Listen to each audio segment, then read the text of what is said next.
We are MythVision. Welcome back to MythVision Podcast. How are you doing, Dr. John C. Wathey? And you can go by Jack, you go by John, either way. Either one is fine. I'm doing great. It's a pleasure to be back with you. Enjoyed our last session, and I think this one will be good too. I did as well. Me and my wife, before I interviewed you, watched a few of your lectures before I had the opportunity to learn from you on my own channel, and we were impressed. And I thought, this is the kind of stuff that I'm really into. I'm interested in knowing what natural phenomena explains the drive, explains the actions, the functions, the why, if you will. We believe why, we assume there's something there with no empirical data of knowing that it is there. And so this is something, as I deconverted, has been an interest of mine on explaining why humans do what we do. Reading Michael Shermer's book, The Believing Brain, and understanding how superstitious humans are compared to animals. We're even more superstitious than animals. So, just because our brain is that much more functioning, has many more layers, if you will, to its evolutionary process that allows us to cognitively work the way we do, it also creates more superstitious layers. And so, I don't know all the science behind it, but it really impressed me reading his book going, man, there's a lot here. And I know that your work does as well. So if I may give some shameless plugs up front for the audience. Absolutely. Go right ahead. That's my middle name, so we might as well just call me Derek Shameless Lambert, the Lambert of God. All right, hold on. Here we go. So the book that we're going to be discussing today, and he's going to give a presentation. So get your popcorn out. Grab your coffee if you're like me, and if you're not a person who abuses and you're relaxing, you don't have to work today, I guess pop your beer, whatever. Get ready for a great presentation. The Phantom God, what neuroscience reveals about the compulsion to believe. Make sure you get you a copy of his book here. The other book that we actually dealt with is on Amazon as well in the recommended books list, The Illusion of God's Presence, The Biological Origins of Spiritual Longing. But we're doing this one today. Let me go forward here. Forgive me on that. Here you go. So yeah, get a copy of The Phantom God, what neuroscience reveals about the compulsion to believe, especially after you see this presentation. I think you'll want to. You can check out his website as well, watheyresearch.com. And am I pronouncing that properly? Wathey? That is correct. Yes. I'm just making sure I didn't forget. For those of you who don't know, we have a membership option on YouTube, which means you can stand out among all the chat. In fact, at some point, I'll be doing members only live streams where you'll be able to comment and harass people in the chat. It's fun. You also get early access to videos. And to give you an example of one of those videos, while I'm shamelessly plugging, I have edited 6 out of 12 of my visited videos with Paula Fredrickson. 6 of these are already on the Patreon and are available on the membership option. So if you become a member, you are helping a good cause. You're doing the Lord's work. Hallelujah. So please consider becoming a Patreon or a member. Here's the Patreon option as well. There are tons and tons and tons. I mean, hundreds of videos. If you had to choose between one or the other, you have to pick, do I want to stand out in the live chats? I think I'll go with the membership option. But there are hundreds of videos that are in the Patreon, so you can access stuff that is not released, and it's just buried deep, deep down in there. Also, we have courses we sell on in the description. Right now, we have the one with the ancient Greek mysteries with him, David Litwa.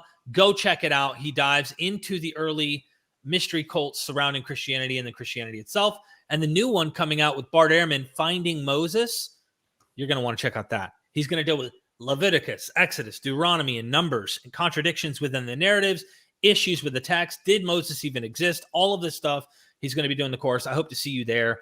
And I'm leaving, finally, for Israel, Palestine, October the 20th, and I won't be back till November the 2nd. So you're going to be catching some live streams in Israel, and I'm going to be doing that. I'll be there with Neil from Gnostic Informant. I'm going to be bringing back a bunch of content. So if you join the Patreon, you'll have early access to everything. And anyway, Dr. Wathey, for those who don't know who you are or aren't aware of your scholarship, can you tell us about your professional accolades, if you will? Tell us what makes you worthy to discuss this topic? Sure. I'm a neuroscientist by training. I got my biology degree at Caltech, my undergrad degree, and my PhD at UC San Diego. And I studied in the lab of Ted Bullock. I'll be talking about him a little bit in the talk, but the important point to get across, I guess, is that I'm very interested in a certain kind of neuroscience that deals with animals that have highly specialized behaviors. I'll give some examples of that in the talk, but it gives me a new window, a new lens onto religion, I think. It was during my graduate school years that I first started asking scientific questions about religion. Excellent. So you obviously have your PhD, you are a scientist in regards to this. And what we'll do today is have you give your presentation on the Phantom God. I look forward to this. I always get shocked every time you bring us something. It's a treat. It's a pleasure. And I hope that people in the chat will take serious in going and getting your works. They're affordable on Amazon. That way, Dr. Wathey finds an excuse to come back on MythVision in the future to teach us more. And thank you, Aaron, for becoming a member of the channel. I will take questions, comments, whatever, via Super Chat at the end of this presentation. Is there anything you'd like to tell us before we dive into this presentation? I don't think so. I think we're ready to go. Let's rock and roll. I'm ready when you are. Okay, let me hit the present button here and we'll get started. Love everybody in the chat. I see all the people commenting. Thank you for joining us today. Looking forward to this. This should be a wonderful presentation. All right. I see your screen. It is a blue screen. We're coming up with slides here in just a second. Awesome. Let me see. I'm in the I wrong see your place. video. Yep. Oh, I should have moved to a different place in the slides. I'll Sorry, remove it for right now. Okay, I'm going. We don't want to give away our secrets yet. No. We have something special. So let me move back to the beginning. Okay. Just let me know when, and I'll pop it back up.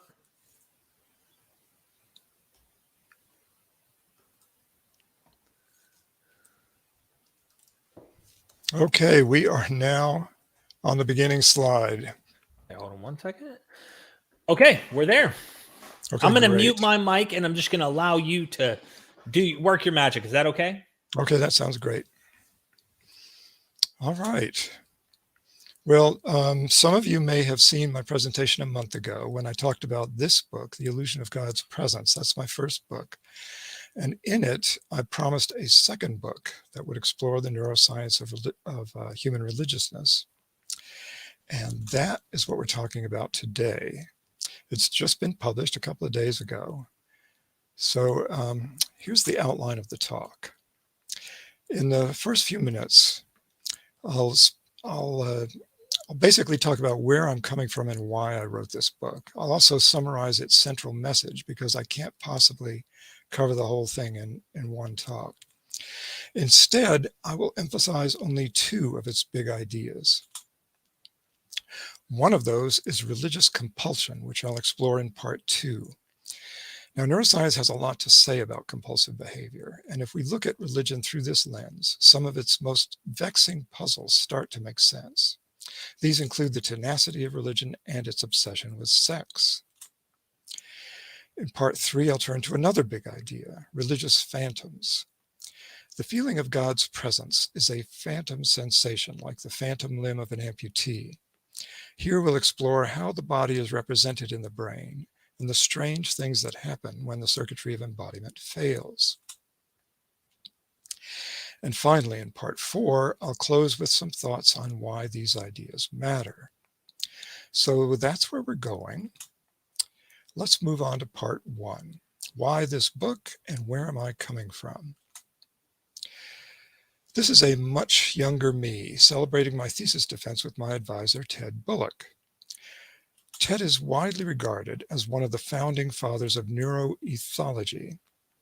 Now, ethology without the neuro prefix is the study of animal behavior in its natural context. The central idea of neuroethology is that to understand how the brain works, we must first understand the problem it's trying to solve. And we can best do that in animals that are highly specialized for a single, well-understood, and easily measured behavior. For example, things like infrared vision in rattlesnakes, the electric sense in weakly electric fish, and song learning in birds, which turns out to be a remarkably useful animal model for understanding language acquisition in humans. My years with Ted had a profound effect on how I understand living things, including humans, and it was during this time that I began to see religious belief through the lens of neuroethology. I noticed something about religion that wasn't getting the scientific attention it deserved. That something was its infantile aspect, which I'll illustrate with a few examples. When believers pray with upraised arms, they're like toddlers begging to be picked up by a loving parent. They're also like newborn infants who reflexively raise their arms that way when startled. In Christianity, you must be born again, that is, become an infant again, to be saved by Jesus. And of course, religious infantilism is all over the internet. I worship God in adoration, for I am fearfully and wonderfully made. Here the believer is a tiny, helpless infant in the omnipotent hand of God. To me, all of this seemed to fit a pattern commonly seen in ethology. Innate knowledge is an essential foundation for learning. There are many examples of this, like birds learning to sing and babies learning to speak. The neonates of most species have some innate expectation of what the world is like and what they need to do. One of my favorite examples is the behavior of sea turtle hatchlings. Sea turtles usually emerge from their nest at night, and when they do, they need to find the ocean. Their brains have an innate model of what the ocean looks like from a beach. The brightest area on the horizon must be the ocean. It's crude, it's simple, but it works fairly well in a natural setting. White surf and shimmering waves reflect light from the sky better than sand, day or night. But the hatchlings are also learning. They have a magnetic sense, and as they swim toward the open ocean, they learn how their natal beach is oriented with respect to the Earth's magnetic field. Throughout their long lives, they will travel thousands of miles in the great currents of the ocean, all the while filling in a map of the ocean in their brains. Now, the coordinates are not latitude and longitude, but instead the strength and inclination of the Earth's magnetic field. Adult females use that map to return to their natal beach, where they lay the next generation of eggs. But in this age of artificial lights, a sea turtle's innate visual model of the ocean can fail catastrophically. At night, the light from beachfront homes can distract the hatchlings away from the ocean and to their doom.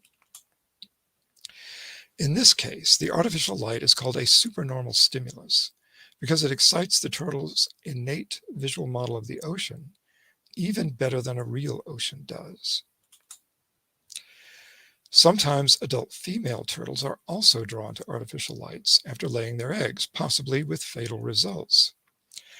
Now, this is surprising because as adults, they should be able to orient to the ocean using only their magnetic sense.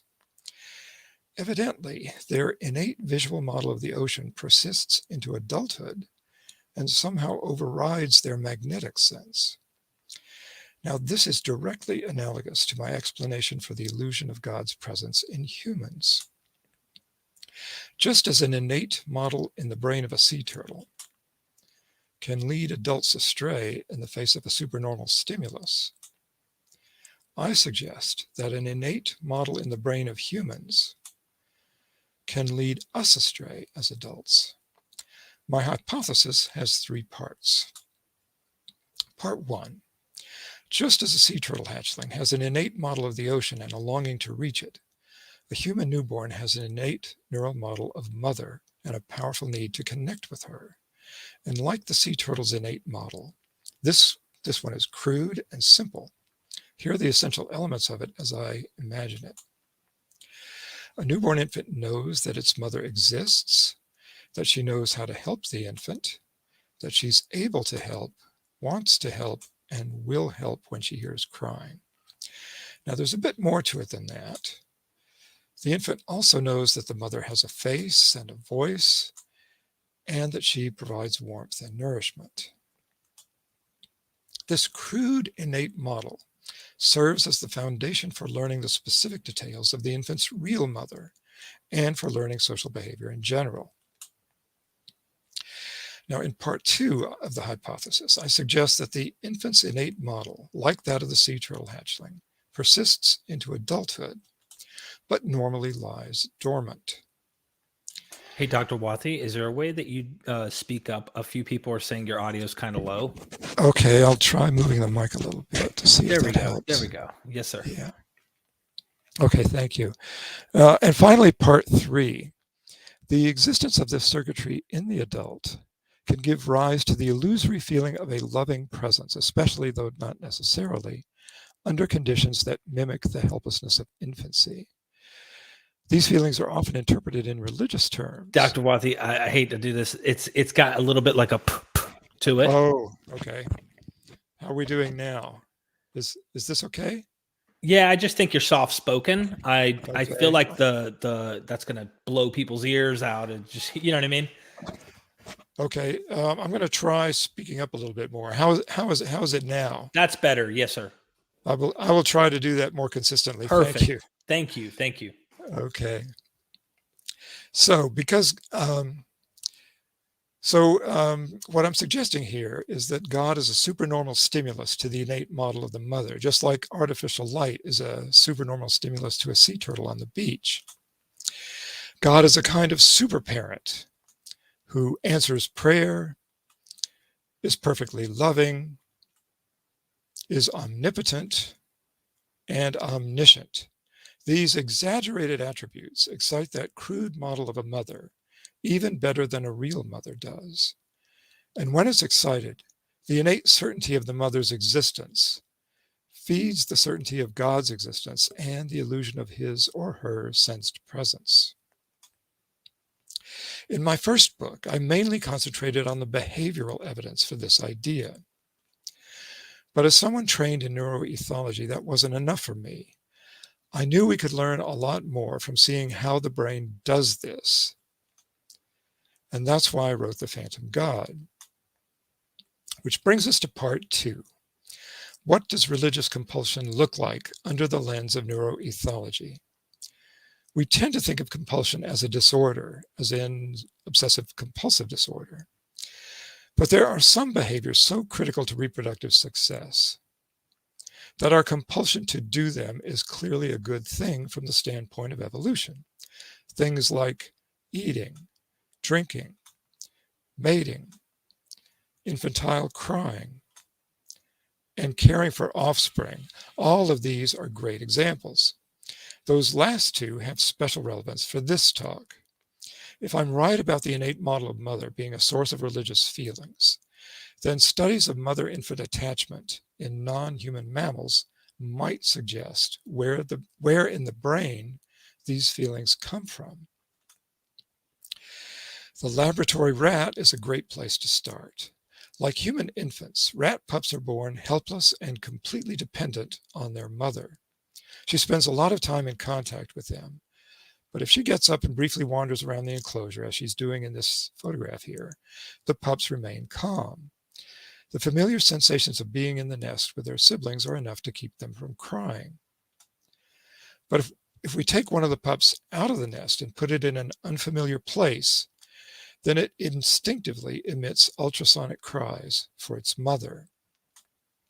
When we reunite the pup with the mother, the pup stops crying. This is called contact quieting, and this response develops gradually over the first couple of weeks, but it is not a function of learning. We know this because pups raised in isolation for 2 weeks show the same behavior at that age. And yet, if the pup is raised normally with its mother, there is learning going on.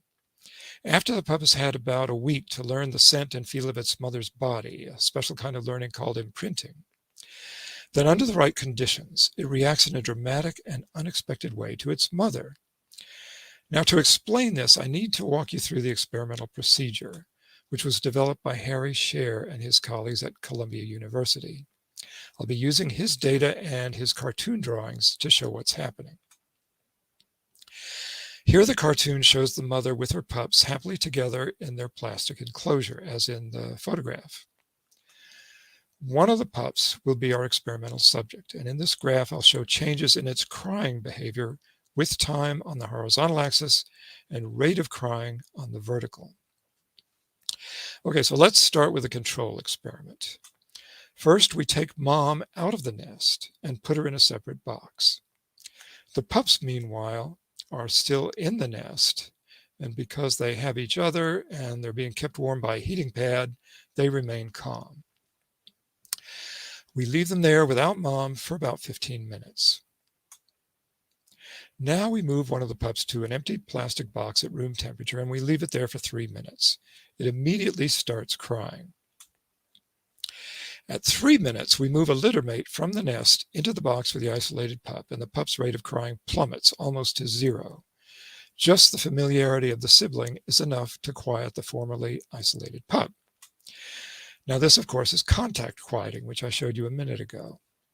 It would have happened even if we had moved only some wood shavings from the nest into the isolation box, because the pup would recognize the familiar smell of the nest. Okay, now at 6 minutes, we move the litter mate back to the nest, and the isolated pup resumes his crying at the same rate as before. That's our control experiment. Now let's start over from the beginning so I can show you the surprising result. Again, the pups are with their mom in the nest.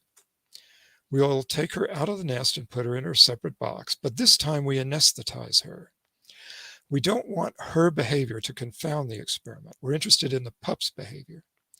And again, we leave the pups in their warm, comfy nest without mom for 15 minutes. We move one of the pups to the empty plastic box as before and leave it there for 3 minutes. And just like in the control experiment, it starts crying immediately. At 3 minutes, we move mom, who is still asleep, into the box with the isolated pup. The pup stops crying just as we saw in the control experiment. And notice that this is entirely a response to the mother's presence, not her behavior. She's not licking or grooming the pup. She's not feeding it. She's not picking it up. She's asleep. So far, this looks exactly like the contact quieting we saw in the control experiment. But there's something special about mom. At 6 minutes, we remove her, and now something really interesting happens. The pup resumes its crying, but at a much higher rate, sometimes double or even triple the initial rate. Now, in the data I'm showing here, we see about a 60% increase averaged over all the pups that were tested. This surprising increase in crying rate is called maternal potentiation because it is specific to the mother. If we do the exact same procedure using only nest material or a sibling instead of mom, the crying rate in the last 3 minutes is the same as in the first 3. Only a brief and temporary sensation of the mother's presence causes this enhanced crying behavior. Also, maternal potentiation makes ethological sense. If a pup fell out of the nest in the wild and then only briefly sensed its mother's presence, it would make sense for it to try extra hard to cry out for her because she's probably nearby. This is just the kind of behavior neuroethologists love: understandable, quantifiable, easily recorded, and reproducible in a lab. It's especially intriguing to me because maternal potentiation is an attachment behavior.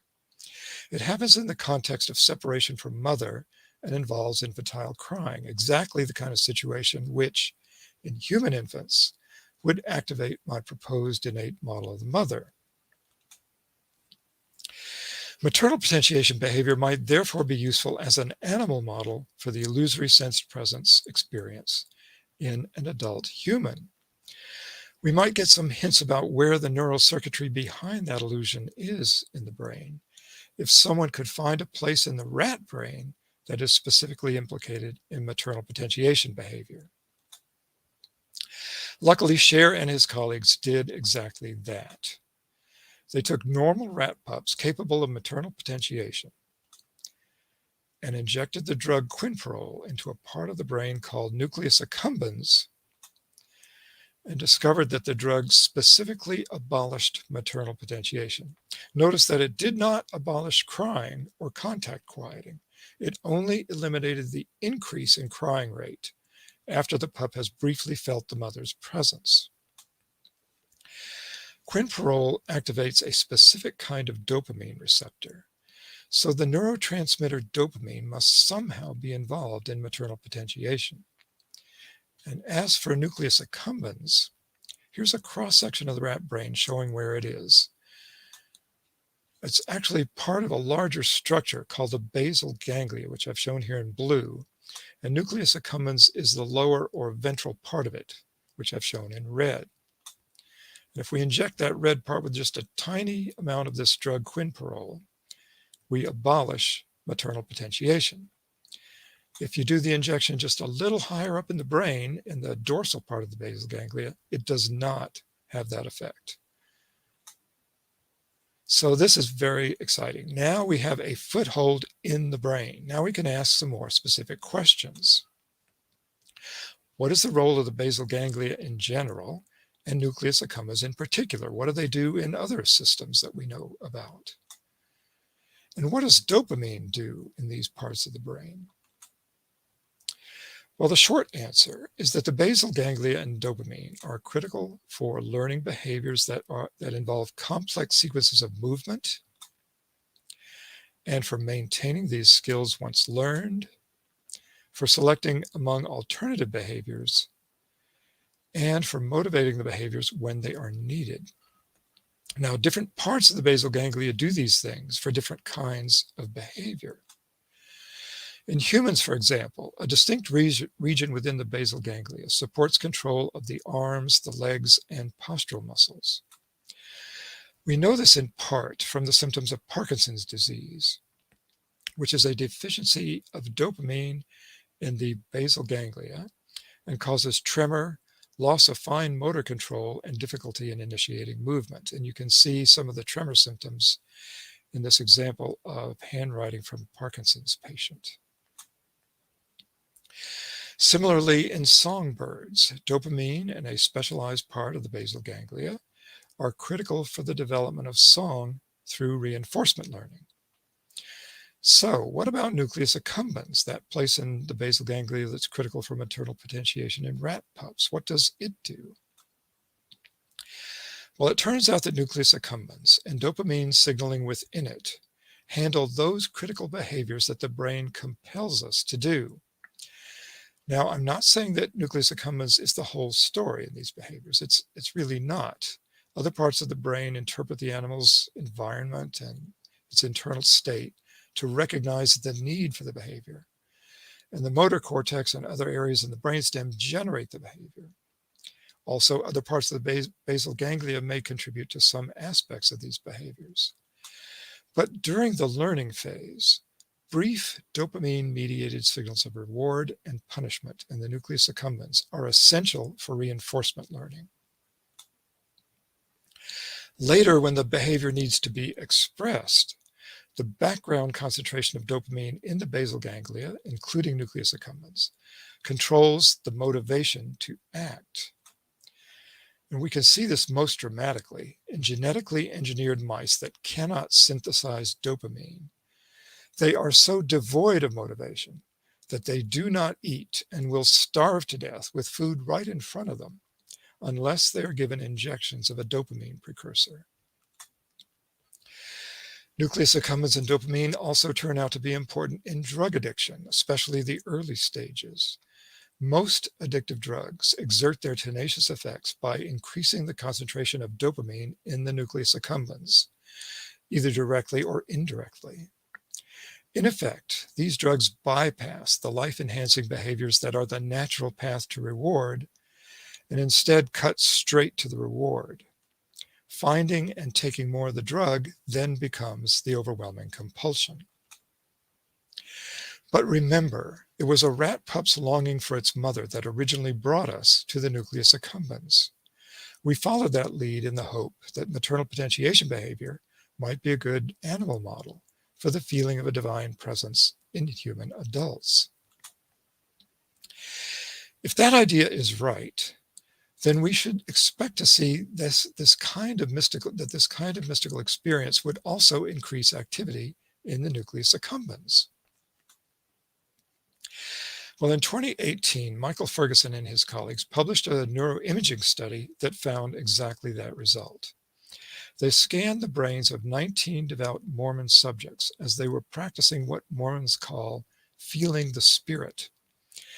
And to give you some clue about what this means, I'll read you this description from a Mormon website. Most of us have felt the comforting presence of the Holy Ghost at one time or another. Each of us who has been baptized and confirmed has been given the gift of the Holy Ghost, which means we have the right, whenever we're worthy, to have the constant companionship of the Holy Ghost. So young Mormons are trained to pray, read scripture, and meditate on Mormon doctrine with the explicit goal of eliciting these feelings. That's what they did in the fMRI machine for Ferguson. But they also had a button they could press when they subjectively reached the peak intensity of feeling the Spirit.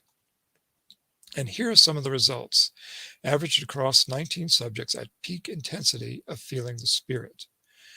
These three cross-sections of the brain span the nucleus accumbens.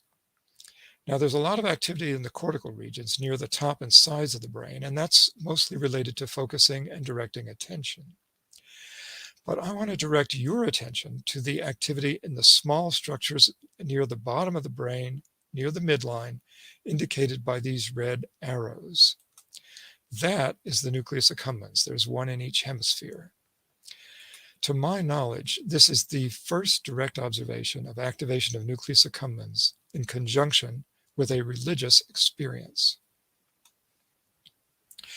And here's a more detailed picture of the time course of activity in the nucleus accumbens relative to the instant of the button press at time 0 on the horizontal axis. The signal is greater in the right hemisphere than in the left, but it reaches statistical significance indicated by the blue bars on both sides.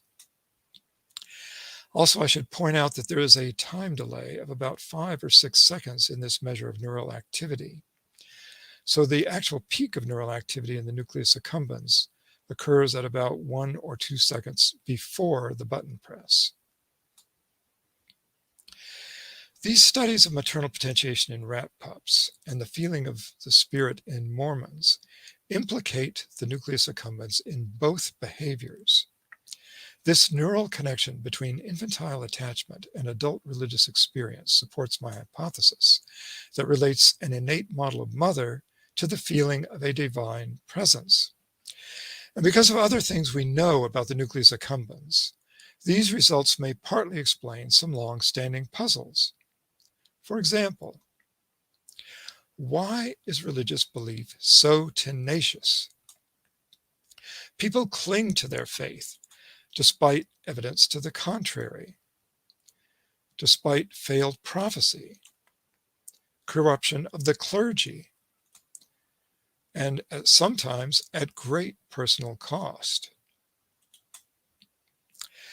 Well, here's one possible answer from neuroethology. Considering that intense religious experience excites the nucleus accumbens, which also happens to be the epicenter of drug addiction, maybe faith is tenacious because it is addictive. And here's another puzzle about religious compulsion. Why is religion so obsessed with sex? Why do preachers rail against sins of the flesh, only to be caught with their pants down doing those very things? Why do priests sexually molest children and adolescents? Why did male followers of this cult leader submit to castration in pursuit of holiness? And here's one of my favorite examples. This is Bernini's famous sculpture depicting the ecstasy of St. Teresa of Avila, ecstasy delivered by an angelic visitor. The scene comes from her memoir, and you don't need to be Freud to figure out what's really going on here.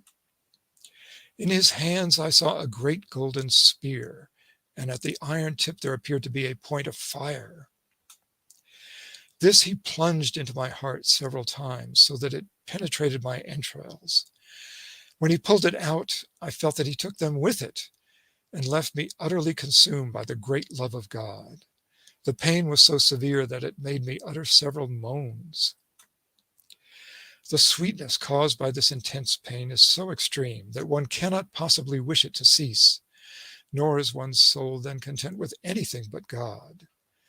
This is not a physical, but a spiritual pain, though the body has some share in it, even a considerable share.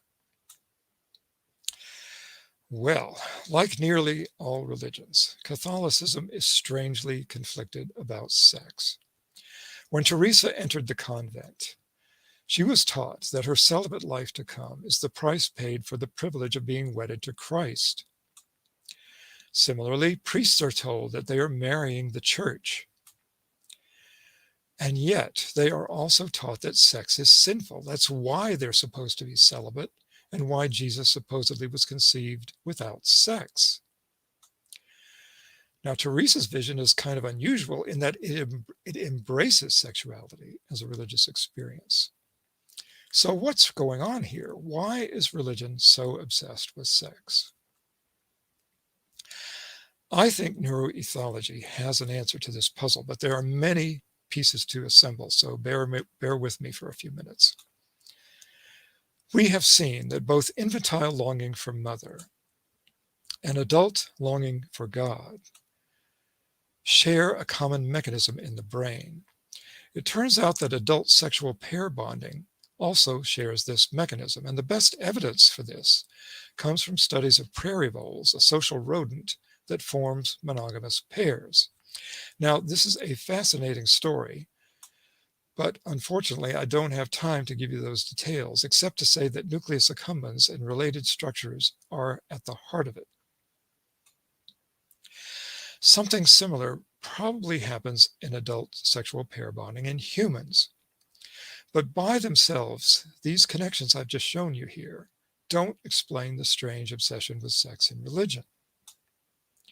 There's one more critical piece to this puzzle. It has to do with the way evolution innovates by reusing what's already available, so please allow me a brief digression.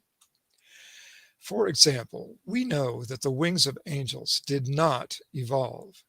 They must be the product of an intelligent designer because they just magically appear tacked onto the body without repurposing the arms.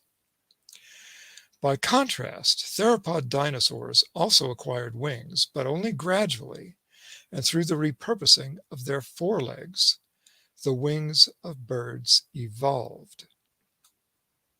Similarly, in making prairie voles and humans monogamous, evolution has evidently reused the mammalian compulsion for attachment between mother and infant, tacking on some tweaking of the circuitry at puberty to redirect affection to one's mate.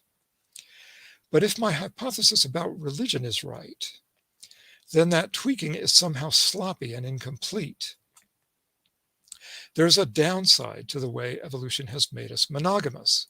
It makes us prone to infantile feelings as adults.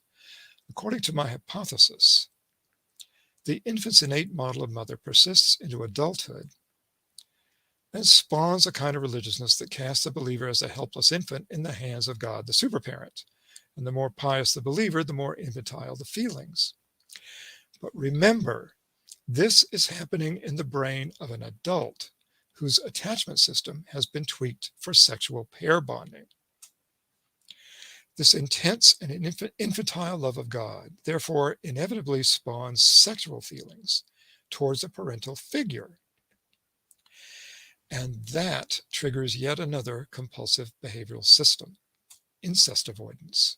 Infantile and sexual feelings for God trigger revulsion at the prospect of incest. That's the missing piece to this puzzle, the compulsion to avoid incest. Because of evolution's careless shortcuts, the intensely pious tend to be flooded with love, lust, and revulsion, conflicting emotions of unconscious origin generated by innate generated by innate mechanisms selected for neonatal survival, adult sexual pair bonding, and incest avoidance. The predictable result of this conflict is an obsession with controlling or prohibiting sexual behavior, coupled with an almost irresistible drive to violate those prohibitions. Now, in this part of the talk, I have tried to show that the neuroscience of compulsive behavior explains a lot about religion, but it is not the whole story. Neuroethology led us to the nucleus accumbens and its role in compulsive behaviors, but this accounts for only part of the innate model of mother and only one aspect of God's presence, the intense longing for a divine savior and the compulsive drive or motivation to reach it. One missing part of this model is the spatial aspect of a sensed presence. That is the feeling that another being is physically nearby. Now, this is handled in a completely different part of the brain. And that brings us to part 3, religious phantoms. Here, the central idea is that there is a deep connection between the phantom limb of an amputee and the illusion of a sensed presence. And we can see some evidence of that connection in the brain. I'll begin with a lesson that shows up repeatedly in neuroscience. Perception comes not only from sensory input, but also from what the brain expects. The brain's expectations make us more sensitive to important stimuli, like human faces. In fact, we're so sensitive that sometimes we see faces that aren't there at all, like this famous one on Mars. In this case, the brain is filling in missing information in this ambiguous shape to make us see a face. Something like this, the filling in of missing information, happens in the illusion of the phantom limb. But the percept is especially vivid because the brain always expects to see bodily sensations. Not only do we have the sense of touch from our skin, but we also have receptors in our muscles and connective tissue that sense the position and movement of our limbs. The perception of a phantom limb is so vivid and compelling that amputees will sometimes spontaneously try to answer a phone or break a fall with their phantom. And there's nothing uniquely human about this. Cats that have had an amputation will sometimes try to use their phantom limb to scratch themselves,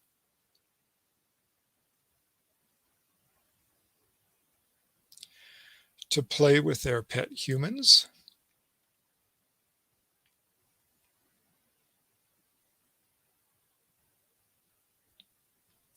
and to bury their poop.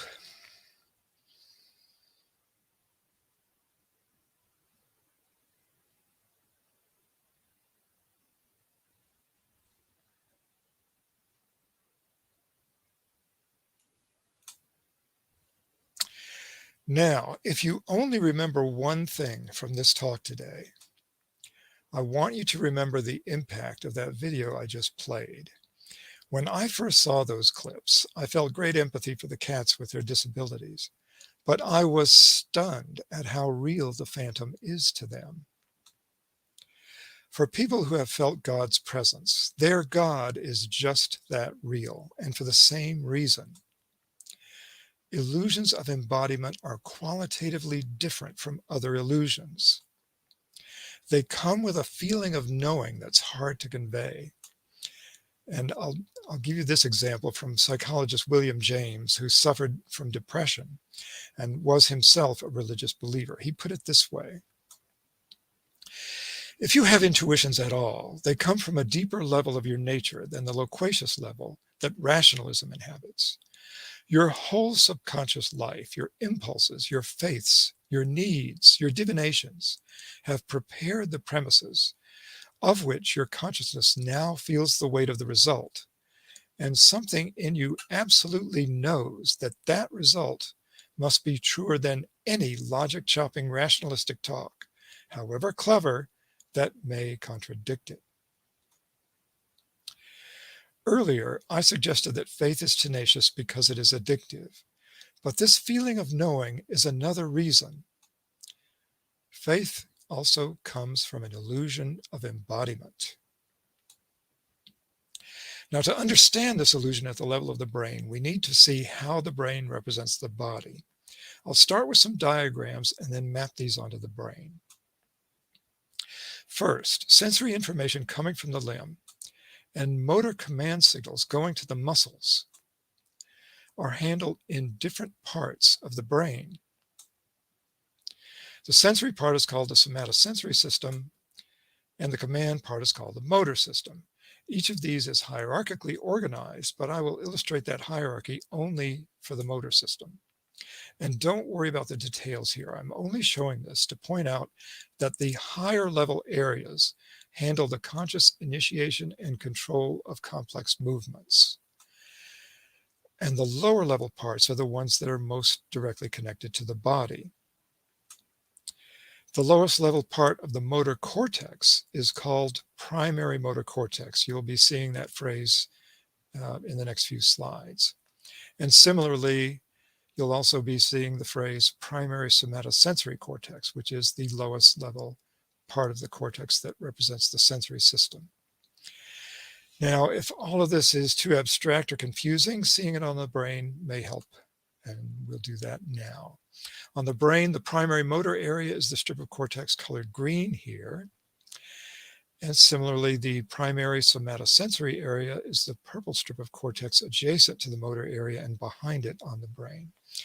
Each of these cortical areas, within each of these cortical areas, the body is represented as a distorted but recognizable map.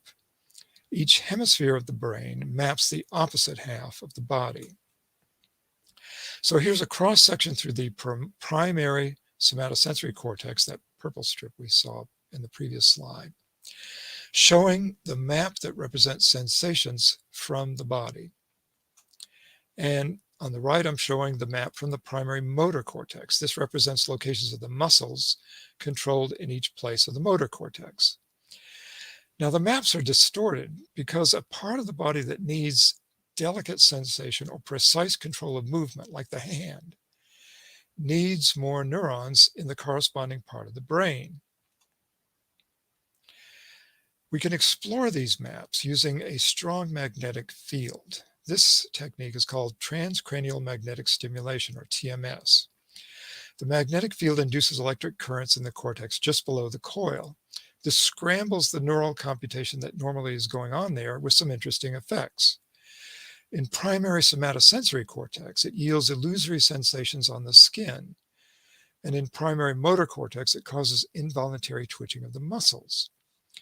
Now, when this is done in the part of the map that represents the missing limb of an amputee, the subject feels illusory touch sensations or illusory muscle twitching in the phantom limb. Now, over time, these low-level areas get rewired in the brains of amputees. Notice that the hand and the hand area in the map is adjacent to the face area in both the sensory and the motor maps of the body. So if a hand is amputated, it's easy for neural fibers from the face area to spread into the adjacent hand area of cortex. A touch on the face may then be felt as a touch on the phantom hand. Another kind of change that often happens is a shortening of the phantom forearm, such that the phantom hand is perceived as being attached closer to the end of the stump, even if the stump ends near the elbow or the shoulder. So I've just shown you evidence that the neural circuitry of embodiment can change, that it's plastic. But is it entirely so? Or is neural embodiment partly innate? Now, part of the reason I raise that question is because when I was telling you about ethology, I said that innate knowledge is an essential foundation for learning in highly specialized domains. And I also described my hypothesis of the innate neural model of mother, which requires some innate degree of embodiment. So this question constitutes a test of that hypothesis. Luckily, there is some evidence on this question. One line of evidence for this comes from studies of transsexuals. people who feel they're trapped in a physical body of the wrong sex and seek gender reassignment surgery. Typically, they report having these feelings since childhood, which suggests there's something innate about this.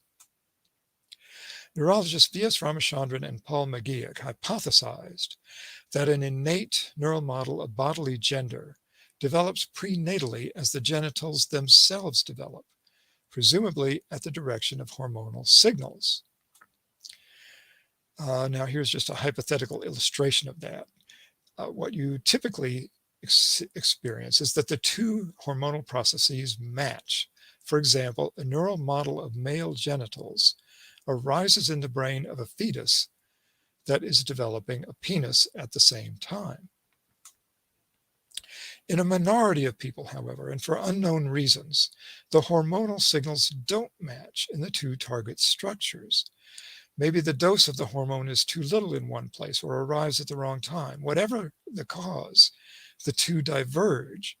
A neural model of a female body develops in the brain of a person with male genitals, or vice versa. Now, Ramachandran and McGeoch came up with an elegant way to test this idea. If this aspect of embodiment is innate, then in a typical male brain, in a male body, the brain expects the body to have a penis, which you can see in this drawing here. There is some kind of representation in the map for the genitals.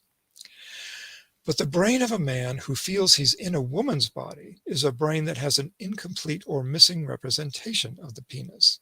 His brain does not expect the body to have a penis. Okay, now, if that idea is right, then it means that men who transition to women should therefore be less likely to experience a phantom penis after surgery than men who undergo removal of the penis for other reasons, like cancer treatment. And by the same reasoning, women who transition to men should be less likely to experience phantom breasts than women who undergo mastectomy for breast cancer. So that is a great hypothesis because you can test it. And the neurologists went ahead and did that study. And here's what they found. Transsexuals have significantly lower incidence of phantom sensations than cancer patients who had the same body part removed. Also, in data not plotted here, 62% of female to male transsexuals described having phantom penis sensations before their transition, sometimes even years before. That's how strong their sense of male embodiment had been. Okay, so that is fairly strong evidence for an innate neural model of the body, at least the part having to do with gender and sexuality. There's a similar mismatch between body and brain in a rare condition called xenomelia, in which a person experiences a normal and healthy limb as being somehow alien to their bodies, so much so that they seek its amputation. This is essentially the inverse of a phantom limb. The limb itself is physically present and normal, but part of the neural model of it is somehow missing or malfunctioning in the brain. Now, these feelings also typically appear early in childhood, more often in a lower limb, and usually only part of the limb is perceived as being alien. Like transsexuals, these individuals appear to be driven toward drastic surgery by a feeling so compelling that it persists in the face of bodily evidence to the contrary. But the most dramatic evidence for innate embodiment comes from studies of subjects with congenitally missing limbs. Some of them experience phantom limbs, and in the study I'm citing here, this particular woman was born without arms or legs and had experienced phantom sensations of all four limbs for as long as she could remember. Now, the numbers shown in this illustration are her subjective vividness ratings for the phantom limbs at specific locations. And these are averaged over 3 separate sessions. And 0 here means no sensation, and 6 means the most vivid. And to test the authenticity of these phantom sensations, the subject was shown a series of drawings of a hand or a foot and had to identify each of them as left or right as quickly as possible. Now, subjects with complete limbs do this task by comparing the drawing to a mental image of their own hands or feet.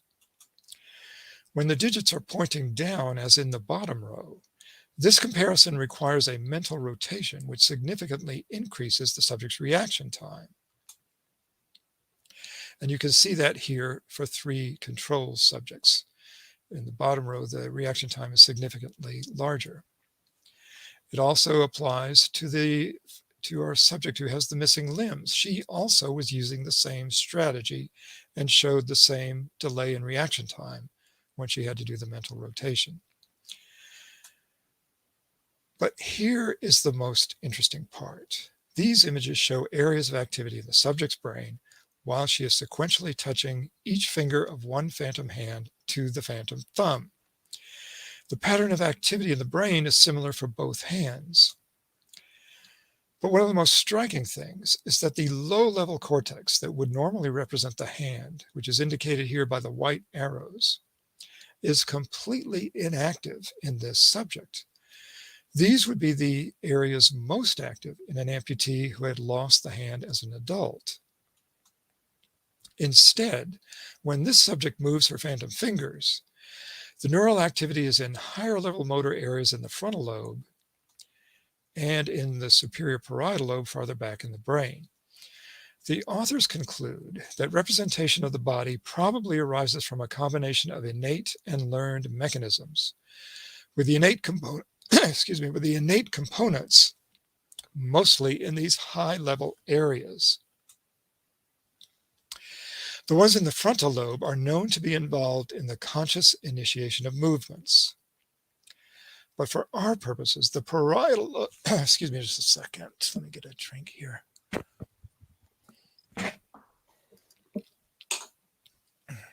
Sorry there. For our purposes, the ones in the parietal lobe are more interesting. This is where abnormalities are found in subjects with xenomelia, the desire to amputate a limb that feels alien. It's also where we see a connection between the embodiment of the self and the perceived embodiment of others. One of the first people to make that connection was British neurologist MacDonald Critchley, who put it this way. Among the vague and curious anomalies of corporeal awareness or body image occurring with lesions of the subordinate parietal lobe, an idea of a presence may intrude. This intangible feeling, perhaps amounting to a firm belief, but subsequently proving to be erroneous or delusional, is so unexpected, incongruous, and uncanny as to disturb the victim. Like the amputee in his phantom limb, he may well prefer not to mention it. It's no accident that Critchley compared the illusory sense presence to a phantom limb. The two share common neural hardware, something Critchley inferred from his patients. He described one of his patients who felt that the left half of his body did not belong to him. While walking, this patient would sometimes get the notion that he was being followed behind and to his left by another person. And when this sensation happened, he lost the feeling of strangeness that affected the left side of his own body. What Critchley called the subordinate parietal lobe is today more commonly known as the inferior parietal lobule, which is part of the transition zone between the temporal and parietal lobes, or the temporoparietal junction. Now that name is a mouthful, so I will be abbreviating it to TPJ. But what it does is absolutely fascinating. In essence, it handles the neural embodiment of the self and others in many amazing ways, but I want to concentrate here on what Critchley was pointing out, the feeling of a presence. Direct electrical stimulation of the TPJ can sometimes elicit the illusion of a sensed presence. This paper describes a patient with a history of epileptic seizures in the left temporal lobe. At onset, she would slowly turn her head and eyes to the right, though she had no memory of this after the seizure. While searching for the focus of her seizures with stimulating electrodes, her physicians found that direct electrical stimulation of her left TPJ gave her the illusion that another person was standing behind her and on the right. She could not explain how she knew the person was there, but she felt that the sensed presence was threatening. Here's another example. As in the previous case, this was an epileptic patient whose cortex was being mapped with stimulating electrodes. When her left TPJ was stimulated, she felt the presence of a person lying directly behind her or beneath her. Now, it was when she was lying on her back that she felt the person lying beneath her. If she was sitting up in bed and clasped her arms around her raised knees, she felt the other person's arms around her upper body, a sensation she found disturbing. And when she was asked to do some simple tasks with her hands during the stimulus, she said that the other person was trying to interfere with her actions. Now, the sensed presence was so faithfully mimicking the patient's own behavior that it was obvious to the neurologist that she was misperceiving her own body as an alien presence. Now, the patient was aware of the mimicry, but she never interpreted the presence as her own body, evidently because her mind could not penetrate the illusion that another person was there. This again is sort of like the intense compellingness of the phantom limb, only for an illusion of another person's body. All of this strongly implicates the TPJ in the awareness of a presence of another person. And that makes it a likely component of an innate neural model of mother. So if my hypothesis is right, it also means that the TPJ should be critical in the illusion of God's presence, felt by an adult. But I need to make a few disclaimers about this point. The kind of sense presence that comes from electrically stimulating the TPJ is not exactly what I have described as coming from an innate model of mother. In the neurological examples I just gave you, the sense presences were disturbing or threatening, not unconditionally loving. The spatial and the personal aspects of the illusion were there, but the longing and attachment were not. Those things come from elsewhere in the brain, and I've listed here some of the most important places that I've been neglecting in this talk. Now, in the book, I do my best to complete the story, but we don't have time for that now. In the last chapter of the book, I list some testable predictions and my suggestions for experiments. I don't have time for those either, except to give you the overarching prediction that they all exemplify. The crying of a newborn for its mother and the helplessness of an adult in despair should share a common neural mechanism. Similarly, the love and security felt by a suckling infant and the feeling of ecstatic union with a divine presence should also share a common neural substrate. The correspondence of these infantile and adult mental states should be evident in similarities of localization in the brain, neuronal activity, and sensitivity to drugs. If that correspondence cannot be found, then the hypothesis is wrong. Now, maybe the hypothesis will fail and be discarded. But what if it passes? Suppose we find that deep commonality in an infant's neural representation of its mother and an adult's neural representation of a mystical presence. So what? Why does any of this matter? Well, since prehistoric times, humans have tried to explain what they don't understand as the actions of supernatural beings. But with the rise of modern science, we've discovered natural explanations. Today, there are few educated people who seriously believe that thunder and lightning come from Thor's hammer. As the gaps in our knowledge shrink, so does the God of the gaps. But this gap, the God-shaped vacuum in our hearts and minds, is one of the few remaining places where the God of the gaps can still hide, even for scientists as distinguished as Francis Collins or my own thesis advisor, Ted Bullock. If it can seduce them, no wonder it captures billions more. If my hypothesis passes its tests, it will mean we have a completely natural explanation for the feeling of God's presence, an explanation grounded in evolutionary biology, ethology, and neuroscience. It will mean that we better understand why we invent religions and long for that mystical other. And if my hypothesis fails, it does not mean that God wins by default. With luck, the experiments that shoot it down will hint at better hypotheses, and with cleverness and hard work, we will eventually tease out the truth from among them.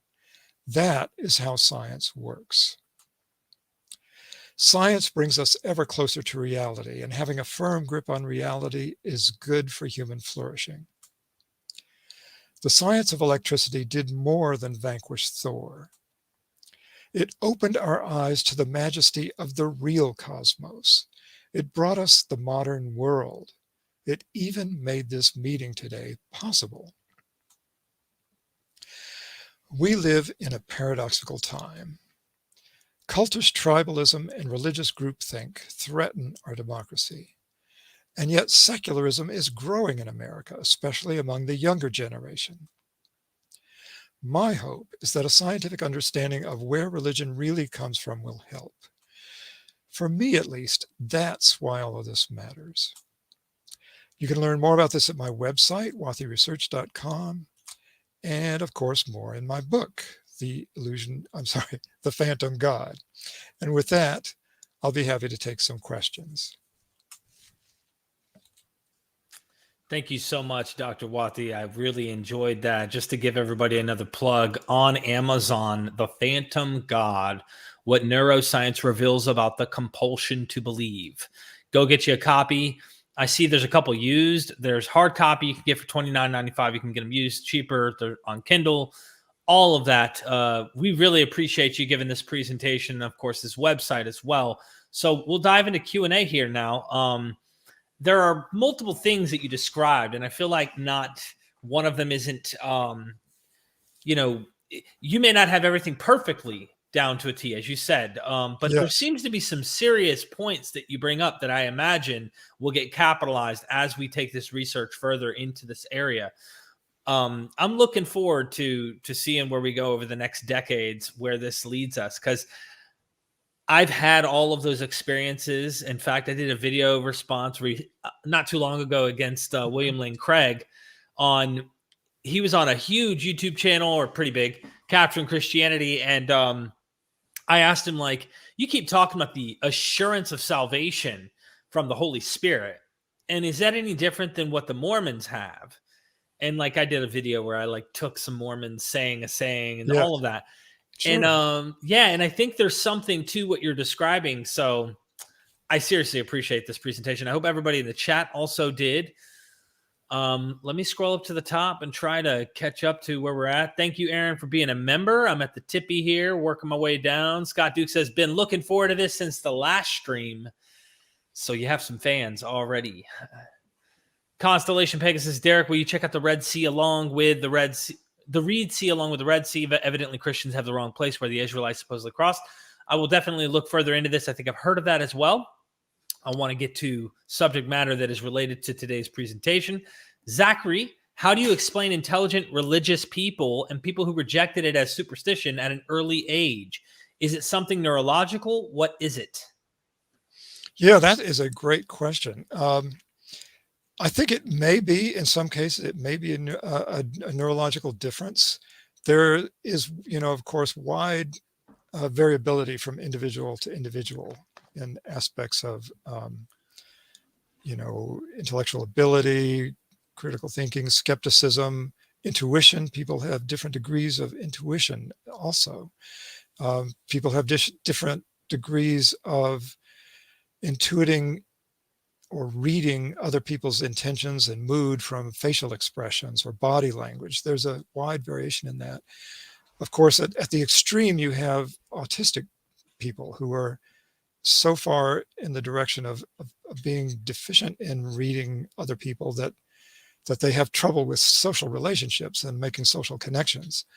But even in the so-called neurotypical part of the spectrum, there's a wide variety. So I think that may be part of it. Your question reminded me of one friend of mine in particular. He's a very clever man. He's brilliant. He was a computer programmer early in life. He's retired now, but he spends his life now as a professional bridge player. He's got a brilliant logical mind, very good at intuiting what's going on in the brains of other people, very good at modeling complex probabilities in his mind. He's a very good mathematician. And he has suggested to me that he thinks he's Asperger's. He thinks he has Asperger's syndrome. And he described a whole bunch of reasons why. But he also said, coincidentally, that he figured out very early in life that this God thing can't possibly be real. At I don't know, age 6 or 5 or 6 or something like that, he was convinced that religion can't be right. And was skeptical of it ever since, no matter what his parents told him or no matter what anybody told him. So I think you're onto something there. I think there may be something innate or intellectual about it, something about different people's abilities, and it may be, in the case of perceiving other people's moods and so on, it may actually be a deficit that leads some people to have a corresponding strength in critical thinking. Thank you so much for that. Critical thinker, thank you for the super chat.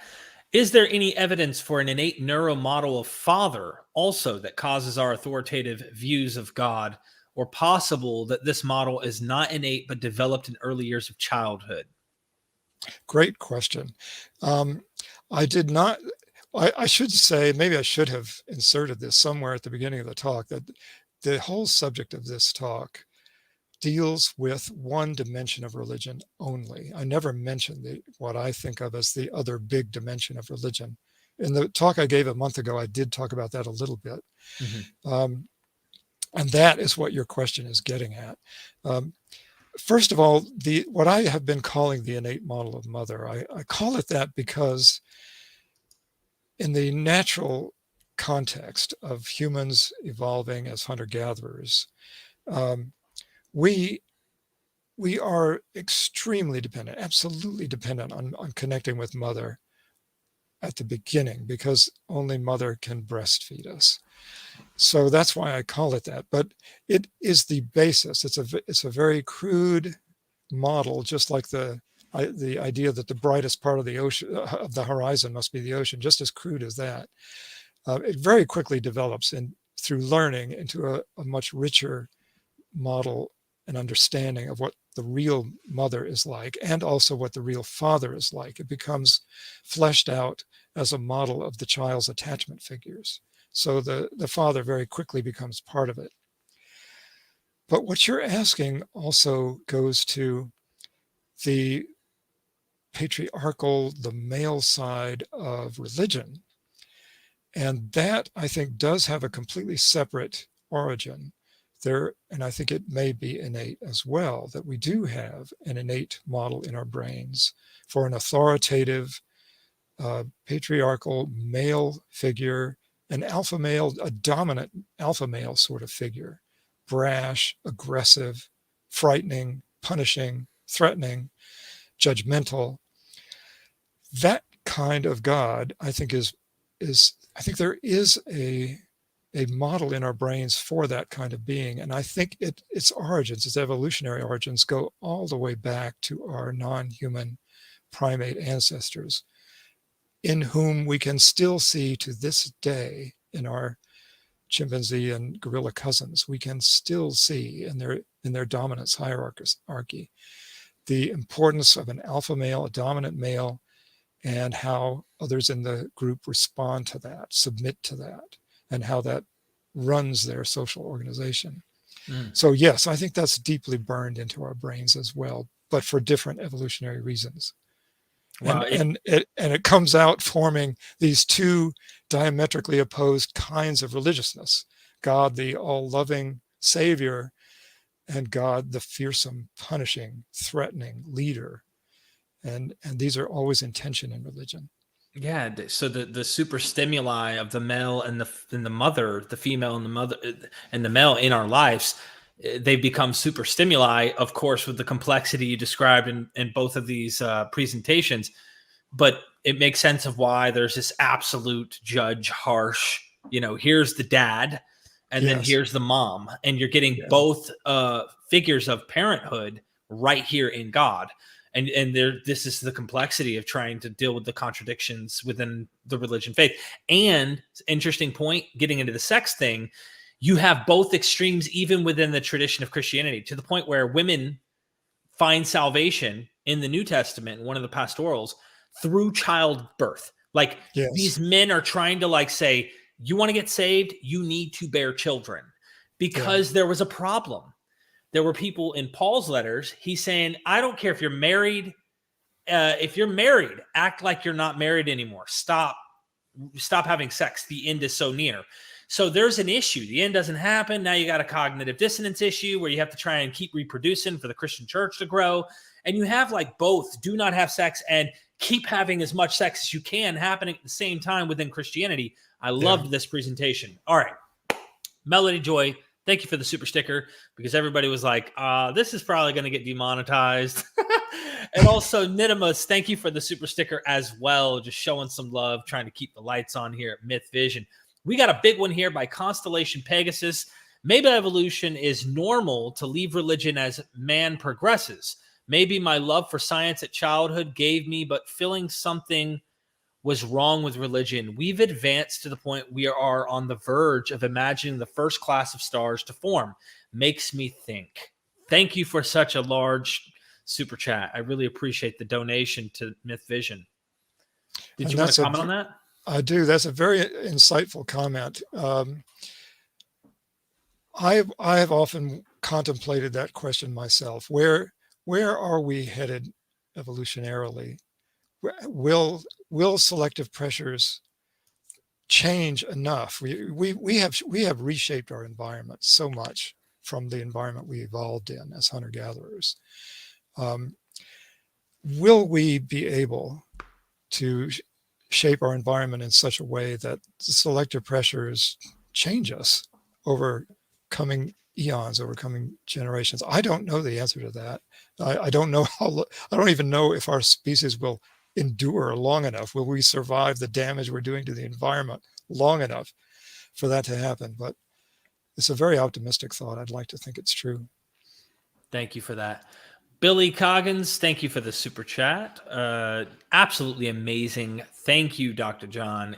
This explains so much. Thank you. I appreciate that. You're very kind. Yeah, lots of positivity. I really appreciate that in the chat. VAC Media Productions, thank you so much for the super chat. What does Dr. Wathey think about the neurotechnology company Neuralink and their development of implantable BMIs? I am sorry, I can't say anything about it. I don't know about Neuralink.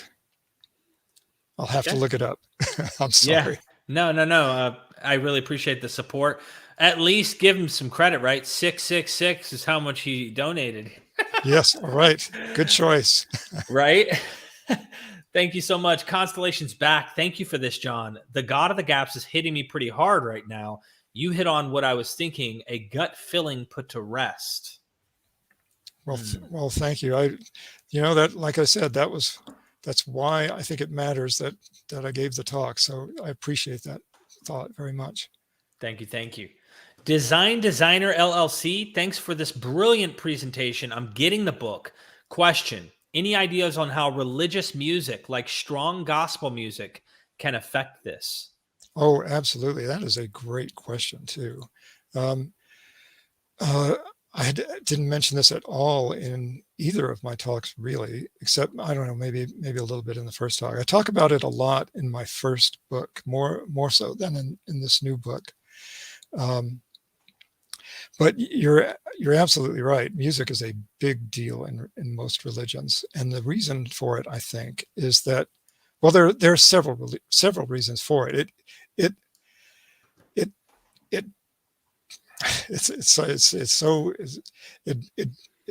couples into, it connects to both of these dimensions of religion we were just talking about, both the authoritarian side of it and the nurturing, loving side of it. in the the social side of it, that's the word I usually use, the social root of religion. If you can get people to stand up together, to move together, to sing in unison, to sing at the same pitch, and to get into the same mood through singing, that makes you feel almost like you're one mind, one body, one thing, one entity. It really unites people in any context. In religion, that's definitely a big part of it. So it's partly that. But if you look at the words for the popular hymns in Christianity, which I did a little bit in my first book, you'll see both dimensions of the two-faced God. You will see the authoritarian God in Onward Christian Soldiers, and you'll see the loving, compassionate, nurturing God in well, let me see if I can think of a good example. Softly and tenderly, Jesus is calling. That's a good one. That's one that was one of my mother's favorite hymns. It definitely touches into that dimension of it. So the short answer is yes, absolutely. Music is a big deal, and it definitely cuts into both of these intuitive dimensions of religion. Yeah, I did an interview with the author, Dr. Why We Believe in Gods. It gets recommended every time I look up your book. Oh, right. I'm blanking too. You know who I'm talking about. He Yes. Anyway, he gives a presentation talking about how and Andy Thompson. Andy Thompson. He talks about this in his book, Why We Believe in Gods, but also in a presentation he did with me, how in South Africa, in the eastern borders of South Africa, the dancing involved with the chanting and the singing to impress the women. I imagine, my wife, when she was pregnant, all 3 times we would either play music or sing, and I would sing to her belly. Like I'd sit there and try and just sing to the baby on her belly. And those tunes or sounds and things like that, I imagine, play some significant role, no matter how far back. Before there were songs and albums and things like that, humans have been doing this who knows how long. So I imagine it plays some significant role. Yeah. Just a Dude, thank you for the super chat. Where do you stand on free will? Good question, that one. I probably need to spend more time thinking about it, because you're not the first person to ask me that. What I usually say is that I believe that humans make decisions, which is a tiny part of the question you're asking. We obviously make decisions, and we obviously learn to make better decisions. That learning is a big part of our decision-making ability. Is there free will exactly? That's a tough one. That is a really tough question for me.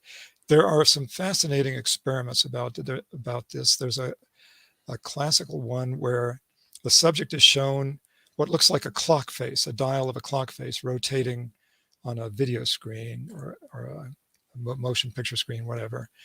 And the subject has a button to press. And what they're supposed to do is, at some random time, whenever they decide they were ready to press the button, they press the button. And what their task is to notice what number the dial happens to be passing at the instant they press the button. So it's a way to get a number on where in time the subject thinks he is consciously making the decision to press the button. And it turns out that the number that he gives is actually comes later than the button press. And if you do neuroimaging in experiments like this, you can see that there's activity going on in the cortex that's triggering this conscious decision before the person is consciously aware that he has made the decision. So I guess I would say that a lot of what we do, a lot of what we think happens beneath the level of consciousness.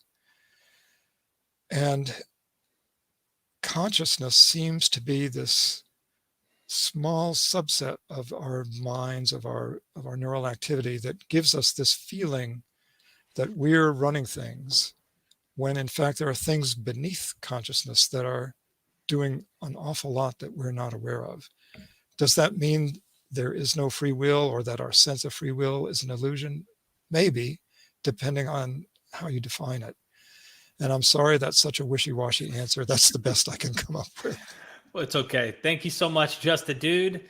JC, what, if any, effect does actual quality of infant care and attachment have on religious belief? Has this been studied, or is this too confounded by indoctrination and repetition of religious stories? That is a very insightful question. Great question.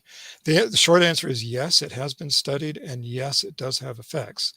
What you need to look for is the work of Lee Kirkpatrick. His book is, I think it's titled something like Evolution, Attachment, and Religion, or Attachment, Evolution, and Religion, or something like that. Lee Kirkpatrick. He's a professor. I think he's retired now. I'm not absolutely sure. He's at College of William and Mary in Virginia, I think. In fact, his ideas are really sort of foundational to the ideas I've been presenting in this talk. I draw on his work and ideas a lot. I sort of stand on his shoulders and hold him in reverence in many ways. Back in the 1990s, he was drawn to the same kind of questions that I've been asking here, that the infantile dimension of religion that science had mostly ignored. He was really one of the first to study that in a rigorous scientific way, using the attachment theory of child development, which was developed by John Bowlby and I'm blanking on her name too, Mary Ainsworth, I'm sorry. John Bowlby and Mary Ainsworth, back in the 1950s and 1960s mostly. And this is a theory of how children come to be attached to an attachment figure, usually one of the parents or both of the parents. They come to them for security and nurturance and protection. And when they feel secure enough in their attachment to their parents, then they sort of branch out and explore the world around them as children. And there are different ways in which a parent can be good at this or not so good at it. And if parents are not reliable or dependable or sufficiently responsive to the child's needs, then you develop a kind of insecure attachment where the child grows up with a feeling of insecurity, that they feel themselves not being worthy of love, and they feel others as not being trustworthy.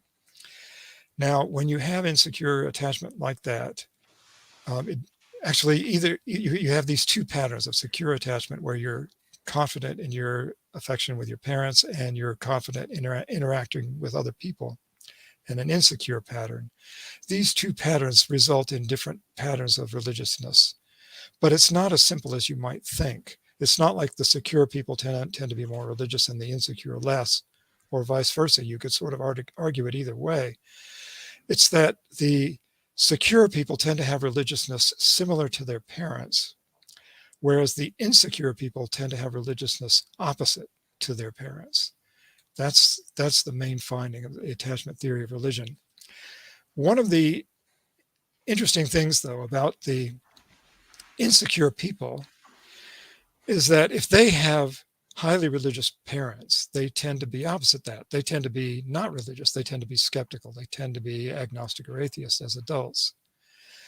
But remember that we're talking about insecure people here. These are people who feel themselves as unworthy of love and unworthy of unable to trust other people. So they tend to start out as not religious, opposite their parents, but they are also surprisingly susceptible, more so to the secure group than the secure group, surprisingly susceptible to sudden religious conversion in a moment of deep personal crisis or helplessness. And this was a puzzle for the attachment theory of religion, because if this person doesn't trust others, then that person won't trust God either. So why would they turn to God for salvation in a moment of crisis? That was a puzzle that was sort of left unanswered in attachment theory. And this idea that I presented today answers that question. It fills in that little hole in attachment theory by suggesting that each of us, no matter how our attachment develops during our experience with our real parents, each of us starts out with an innate neural model of a mother who is loving and nurturing and who provides salvation. And it's crude, it's vague, it's simple, but it's there in all of us, and under unusual conditions, it can be reawakened and reactivated in an adult human, and often gives this illusory feeling of a loving presence that's so real you could almost reach out and touch it. That's so your questions triggered all those associations for me, but the short answer is yes, it has been studied, and Lee Kirkpatrick is the one. Oh, and I should also mention Per Granqvist in Sweden. He's sort of taken up the mantle from Lee Kirkpatrick now. He's doing most of the research on that. So 2 groups have done that. If you could email me afterwards, I tried to look up his book. I couldn't Sure. find it. So if you could email me some of the stuff, I'll try to add it in the description. Yeah, I can send you some references. Sure. Yeah, and I hope people will get your book. There's so many questions that come to my mind. I want to continue getting everybody's, and then I'd love to dive into something I think is important in your presentation today that I would like to ask. But Tux TV, I had a vision that made me atheist and felt it could be this very neurological firings. This was a great presentation, Derek. Keep up the effort, or keep the effort up. Thank you both. Thank you very much. It's a fascinating observation you made, and I'm grateful for the kind words. Absolutely, Tux. Thank you so much. Probably see you over at Pocket Locker 86 or one of the other channels, James Apperson.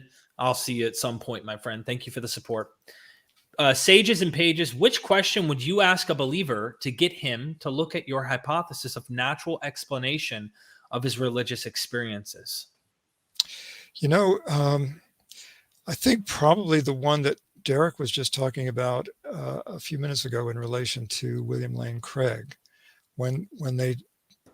because you often hear believers say that if you're in kind of a debating kind of conversation with a believer, and you go through things like, well, you know, the divine intelligent designer idea, that's kind of been shot down by modern biology and evolution, and you go through the whole list.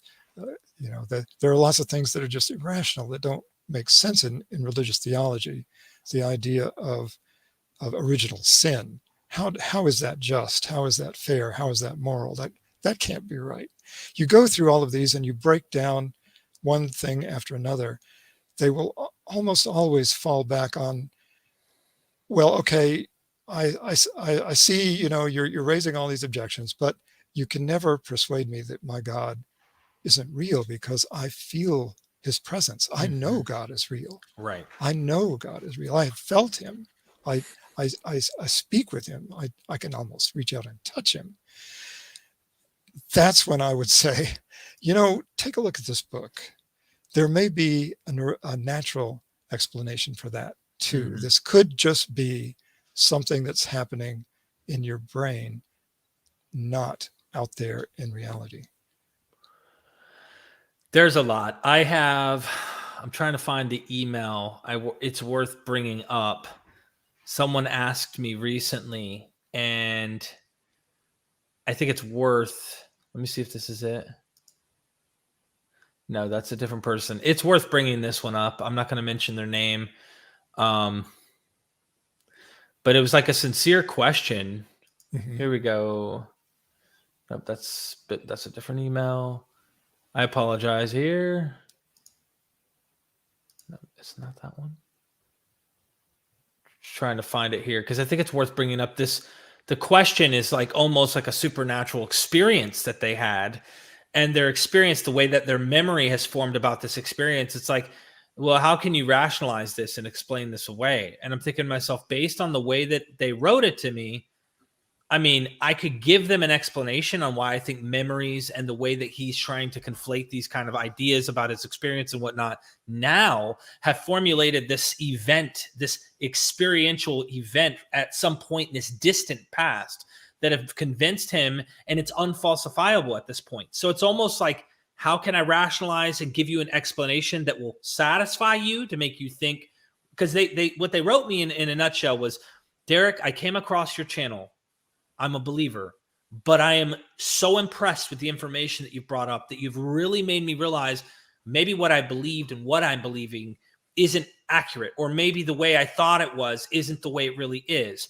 So they were convinced rationally in terms of the data and the way that I'm showing empirically our approach to understanding the biblical text and mythology and all this stuff, but they couldn't get over this hump. And they resorted back to what I always hear people say: you can't prove to me. 12 years ago, a pastor said something about me that only I knew or my family members knew about, an event that happened that was catastrophe in my early events of life where I almost died from a car accident or whatever. And this person brought it to my attention. And the way they paint it is almost like scripture by the time they're regurgitating it to you. So now you're trying to go, like, in my mind, I'm giving up before I even finish reading it, because I already know, like, how would I convince you? You have convinced yourself. And there's no way that you're going to be a scrutinizing critic of your own experience enough to see through that. That's the complexity we're dealing with here. Yeah, yeah. And there are people who are just not at a position where they're ready to honestly face these questions. If you're so deeply committed to your faith, if turning away from it, if deciding that it's wrong and leaving it meant that you were going to get divorced because your wife is equally deep in the faith and can't possibly leave it, you're going to find a way to rationalize and cling to it. You just will. It's the cost is too great, and a lot of that will happen at an unconscious level. You won't even reason through it. It will just happen at an unconscious level, and you just won't be ready to take that step. Some people are never ready to take that step, and I can't say why some people take that step and others don't. Some people just, for whatever reason, can't bring themselves that far. But you have to, I think you need at some point to have a certain degree of wanting to know the truth more than anything else. I want to know what's real. I want to know what's true, even if there's a great cost to it, even if it costs me some friendships, even if it hurts, even if it's not something I want to be true. I want to know what is true. If you can get to that point, then you're definitely ready. But some people never reach that point. Well put. Farshed, forgive me if I butchered your name. What do you think goes through the mind of a prophet? Do prophets really believe to be contacted by a god? How do they convince other people that they are being contacted by a divine entity? Yeah, I think both answers are correct. I think some prophets are sincere in what they say. Some people, I should say, who cast themselves as prophets are sincere in their beliefs. Others are complete charlatans, and there may be a spectrum of in-betweens as well. There's a great movie. It's an old movie. It's from the 1970s about, it's a documentary movie about Marjoe Gortner. I think Marjoe is the name of the movie, Marjoe. Marjoe was born into a Christian family, a family of Pentecostal or some kind of preachers who were, revivalist preachers on the circuit in the 1940s. And his parents raised him to be a child preacher. And their shtick was that the Holy Spirit had imbued itself into this little child, and he was this great preacher at age 4. Well, of course, they had just trained him. They had indoctrinated him and trained him like a monkey at a circus to perform in this way. And he grew up and was a preacher, an evangelical preacher, for some part of his life, and then said, I'm done with this. At some point, he just realized, the only reason I'm doing this is because I've always done it. It's because my parents brought me up this way. Right. And he became a complete skeptic. But in this movie, in this documentary, he goes in with a group of other evangelical preachers, and they're on a revival circuit, and they're preaching together, and they're, talking and everything. And there's a fascinating scene where they are dividing up the money, dividing up all the contributions after it's all over. And you can just tell from the tone of the conversation that nobody there really believes it. None of these preachers really take it seriously. It's just a scam for them. It's just a way of getting money from these people who they know will believe it. Fascinating movie to see. I highly recommend it. Wow. Please send me that as well. I'll at least recommend it. Constellation Pegasus says, are politicians and their followers like religion? I've seen it over and over again. People leaving and moving somewhere else, and yet bought and support the ideology that made them move in the first place. Yes, another great and very perceptive question. Politics, especially now, the way America has evolved or devolved, degenerated now, has become a very tribalistic thing. So maybe the right word is tribalism, which is another word for that side of religion that I was talking about earlier, the alpha male God, the judgmental God, you do what I tell you to because I'm the leader here and you are the servant. That's the kind of tribalistic mentality that is dominant in many religions. And it's very dominant now in politics, where we no longer have liberal Republicans and conservative Democrats. We've sort of segregated out, according to the ideological spectrum, into two separate parties, a liberal party and a conservative party. And the conservative party now has just gone off the rails. I don't mean to disparage conservatism. I think conservatism is a good thing that we need, because conservatives have good ideas sometimes. I'm happy to take political ideas from anywhere on the political spectrum.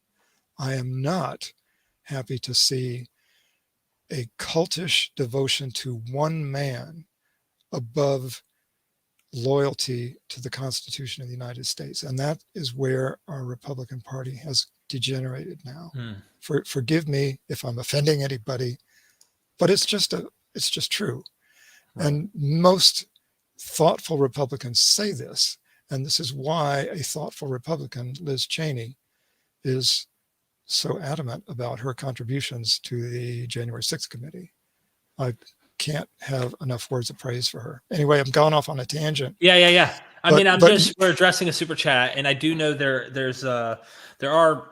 I know a psychologist who's written on cults, and I can't get his name right now, but he wrote about the bite model. And of course, he actually wrote a specific book about the cult of that said president. And of course, dove in and showed this is like Jesus Christ. And in fact, now he's labeled a Messiah. And there are people who actually believe he's a Messiah.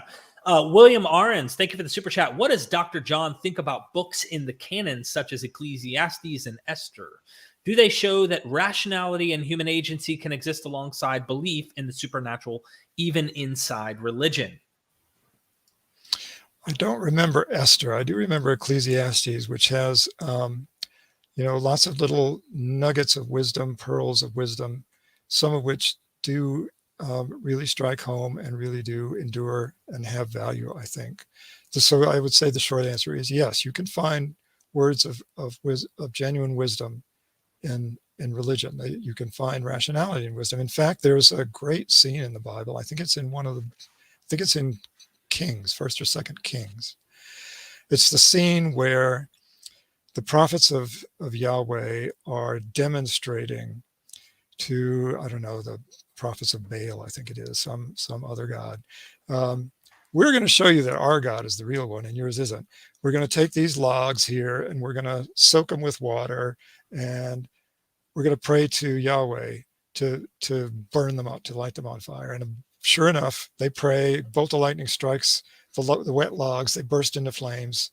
Pretty impressive. And then they do the same thing for the god of Baal, and he's a complete flop. Nothing happens. That's great. That's empiricism. That's an experiment. You could actually do that experiment. We could do it today if people wanted to. I think the result would be different than in the story of the Book of Kings, but Right. That's empiricism. So yes, you can find great critical thinking in some, in The a more only problem metaphorical in way. that narrative, Dr. Wathey, is that those prophets of Baal actually get killed. Yeah. Oh, I'd Since forgotten that they, part of this. That's right. Yes, yeah, that's right. yeah, they get completely wiped out for not believing in the right God, even though they Yes. now said, okay, we get it, your God's the one. Yeah. Well, too late, buddy. Go and kill these Yeah. people. Now we're back Um, to the tribal dimension of religion. Yes. Right, right. Constellation Pegasus, thank you so much again for all the support. And of course, William Arons. If I haven't repeated that, I'm just trying to make sure we can get through these. So forgive me. Thank you for the support, everybody. When I became an atheist before my mother died, I've had no supernatural and paranoid feelings about spirits. Maybe I've outgrown them, exposing them as frauds of the imagination. Yeah, I would just say yes. I think skepticism can be liberating, and it sounds like you have been liberated from some of those things. I think that's great. Absolutely. I think so as well. I think we caught up, and we did. Seriously, appreciate all the love and the support and the super chats. I have a question, Okay. and if anyone has any questions, feel free to super chat them. If not, no worries. Forever hold your peace. Um, Dr. Wathey, you talked about addiction. And I Yes. can only speak if you had me in front of you, let's say you were a psychologist for a second, you were like, all right, we're going to scientifically try to analyze your experience and try to express and explain what your memory tells you about these experiences in the past. And it may not be perfect, it may be faulty, but I feel like I have a pretty good memory because I can recall soon after these events saying these things. And some of these things I recorded saying. Mhm. So I'm going to go on. My memory is somewhat reliable when it comes to these experiences. I would get, so I was very young. I had a traumatic experience in life, probably an ongoing one since my father was an alcoholic. This is my real life. These are my real stories of what really my life is like. And I'm kind of putting myself out here as an experiment in front of the world. So please be tender, be gentle. But this is my real life. And I do this to try and tell people so they can know that there is a better life out there. You can do better. My father was an alcoholic. He was also an alpha male, Green Beret, retired special forces killer, trained to kill. Wow. And so he brought that kind of mentality home. And me and my brother, we learned, martial arts growing up and hand-to-hand combat, jujitsu, the whole nine. We were trained to be defenders of. Dad at least had certain moral groundings of like defend the weak, help those who are being bullied in high school. So we always got in fights, but we fought other alphas that wanted to be Mhm. bullies. Mhm. And but he would get drunk, liquored up, and then he would put his hands on us and violently we would get hurt. He didn't mean to. Next day he wakes up and he's sober and he's crying, saying, I didn't mean to do this. And we went through this anger at dad, not happy with the way he treated us, having to leave for 2-3 weeks, to him begging for our forgiveness because he didn't mean to do the things that he did. And he was trapped in this vicious cycle. That was practically my whole youth growing up. And my mother tried to Wow. protect us. My whole life was like this. I went from house to house, not only being a military brat, but nobody, I don't think on MythVision has heard this much detail about my life. I wanted to paint a picture. So there's a habit being formed of like reconciliation after trauma and just insanity.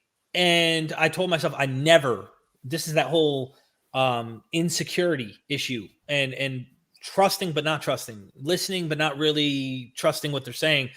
Yeah. I never wanted to be like that. So I didn't join the military, even though physically I ran triathlons. I was able to do such things and never wanted to join because of him.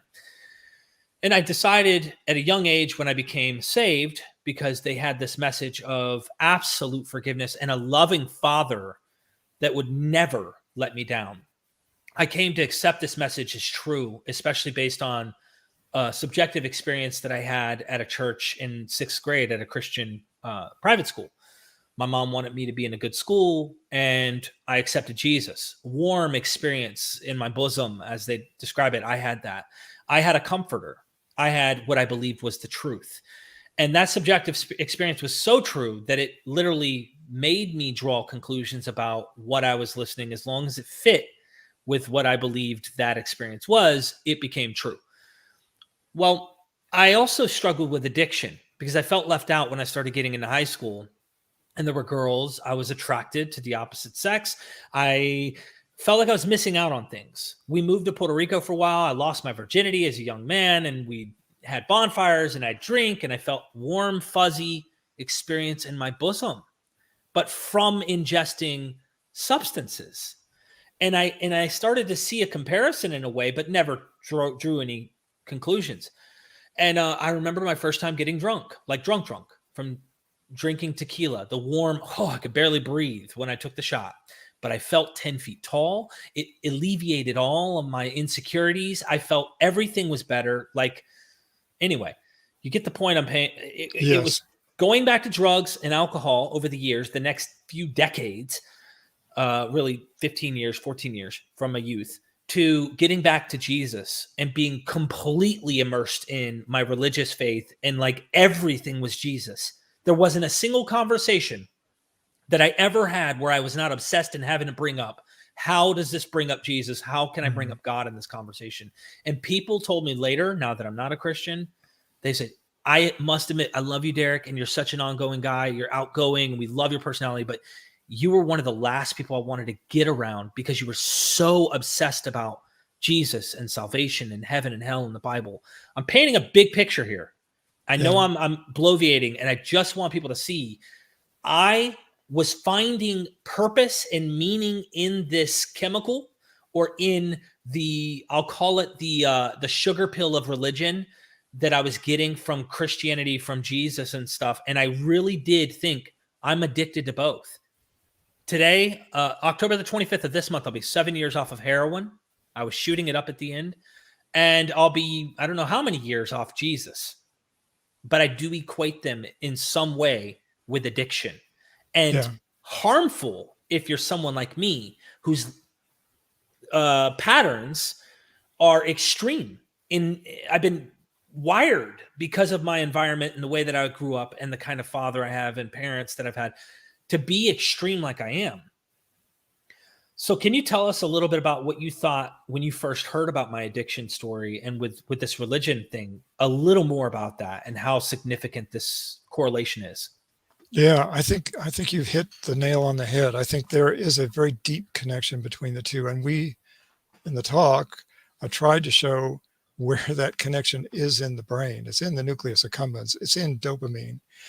And you can hear sometimes in the discussions that people have in 12-step meetings, they invoke their higher power. They say, I'm sober X number of months or X number of years. I could not have done it without my higher power. And I make the point in my first book when talking about this that, and I think I say it and it's in the new book too. I'd probably devote more pages to it in the new book. That they may be in turning to the 12-step programs, they may be turning to a sort of spiritual methadone, that they're seeking this loving, otherworldly God, this otherworldly presence, this higher power is replacing what the drugs had been doing for them in some way. It's they may be substituting one addiction for another one, a less harmful one, we hope, and it usually is. And for some people that works. They can stay clean and keep going to the 12-step meetings and have a life, and more power to them. I wouldn't try to disabuse them of that. Me neither. Yeah. But for others, it doesn't work, and more serious psychotherapy may be needed. Deeper insight may be needed, and it sounds like it was that way with you. I'm sorry. I'm just going to say it sounds like you've achieved it. I don't know your whole story, but you seem to be doing really well. Well, my entire family, in some way, shape, or form, are religious. Everyone, even though my brother hears what I'm saying, he can't. Some people just can't really swallow those answers to the problems. And I was at a barbecue about 2-3 weeks ago with my mom and my sister, and both of them, like yesterday, my sister was like, I went to church. We had a pumpkin painting thing for women, and it was great. And I always encourage them to do what makes them happy and what helps them, because they're not like I was. And I tell my sister, you're not like I was as a religious person. And if it works for you and if you somehow are satisfied and you're not interested in popping the bubble and dealing with more difficult questions, then feel free to continue doing what makes you a better person, what helps you with your family and things like that. But when we had this talk, I told them, metaphorically speaking, I scaled the hills of God and the hills of life in a way. Very early on, I suffered like to the point where if I died right now, I hope people would celebrate at my funeral, because I suffered enough from my own inflictions and the traumas that I experienced from addiction, but also enough in just life. And he's not suffering anymore is all I'd want them to say at my funeral. But I told him, I said, I scaled the hills of research of God and the Bible and like dived into this question. And at the end of the mountain, I finally get to the peak of the final mountain and there's a mirror and it was me. And I saw myself. I told my mom and my sister, it was me the whole time. And I chuckled and they went, haha, and they liked it because it didn't like, I wasn't attacking their conclusions of what they believe, but I just told them my own subjective perception of this whole thing. And it was me who was my higher power. It was me and you. I told my mom and my sister and everyone. And I said, it was you who supported me when no one else gave a shit about me. When everyone else gave up on me, when I gave up on me, you still loved me. And I said, it was me in the mirror that I saw worth. I was worth it, you know, and I had to believe that about myself. So when people talk about, are you an atheist? Yes, I am. But I believe in myself. I believe in my family. I believe in these things. So they go, well, if you're an atheist, you don't believe in anything. And it's like, you just don't understand the definition here because no, not at all. Yeah. Right. And I think we need to tell people more when we say stuff like that we do believe in something, but it's something that I think is grounded in reality and based on empirical data that we can actually observe and experience. And oftentimes they think atheists don't believe in anything. And it's like, when you use the word believe, maybe we need to define something there. But anyway, I've been thinking about saying this to you and getting it out for the public to hear on where I'm at on this. And my family respects my conclusion. And I respect them for theirs.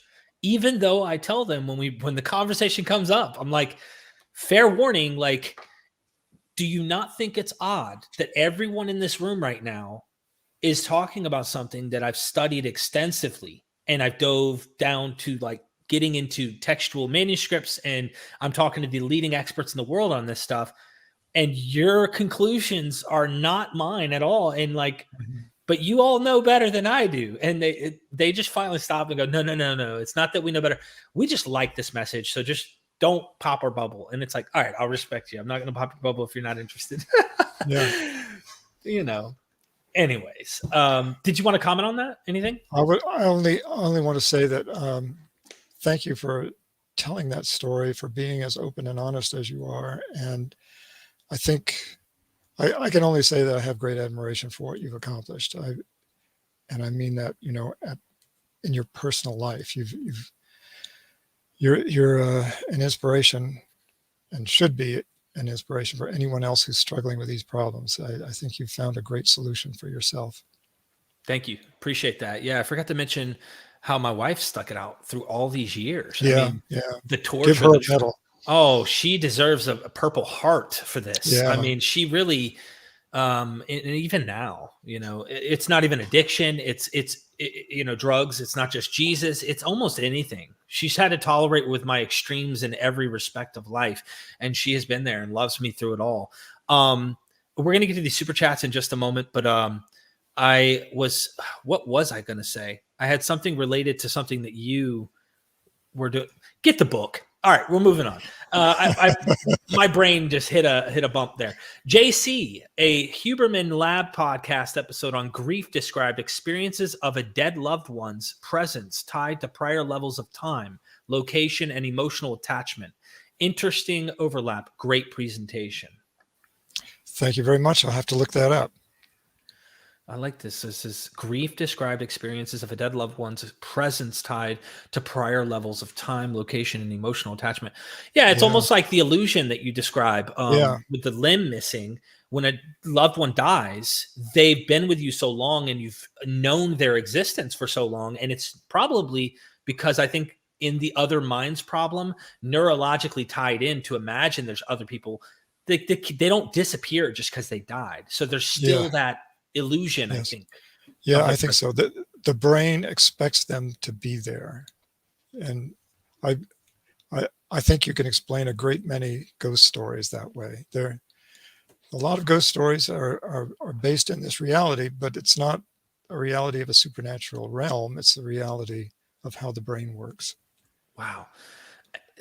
I don't know if you in the chat, let me know how you feel about this. Do you feel relief knowing there are natural explanations for this? I imagine the person whose ontology requires a post-life experience after you die and things, like they might be disappointed in the message because they can't fundamentally imagine, like, what's the point? What's the purpose? My wife tells me, if there's no life after this, she's like, then what's the point? And she's like, I feel like there's no point. And I feel differently. I feel like this is the point. Right now is the point. And, I don't know. What do you say to that? What I say to that is, I would answer that in two levels. One is completely unsatisfactory to most people, and that is purely at the level of biology. Biology has an answer to what the point is. The point is to make more humans. Really, that's all biology cares about. That's all evolution cares about, is reproductive success. That's why we're alive. That's why we do what we do. But at the level of each human individual, your life has the meaning that you give it, the meaning that you create for it, the meaning that you find in your own life. And each of us gets to do that as best we can in our own way. And, some people succeed at that more than others. Others want, for some reason, to sort of just disavow that, to put the responsibility on something or someone else, to imagine that there's a God who tells them what to do and gives their life meaning. We all start out that way. We all start out as little helpless dependent children where our parents give us instructions and tell us what to do and give our lives meaning. Some people like childhood so much they want to remain children in some sense, even as adults, and maybe that's a big draw of religion. But we each must form our own meaning, find our own meaning in life, and that's how I see it. I was reminded now what I was going to bring up about my story that I mentioned, and that was my dad. I told myself I never wanted to be like him, but there's nobody that I honored and wanted to be like more at the same time. Yeah. And I did my senior project on my father being my hero, even while he was still in a blackout binge drinking. And I looked past it. I knew how to just forgive him because I thought after all that trauma, it wasn't rational, but it was like, he obviously doesn't mean to do this. He obviously does not mean to. And I didn't want to be like him. And almost 7 years ago, I was on my couch withdrawing from heroin, and I told the story kind of a little more,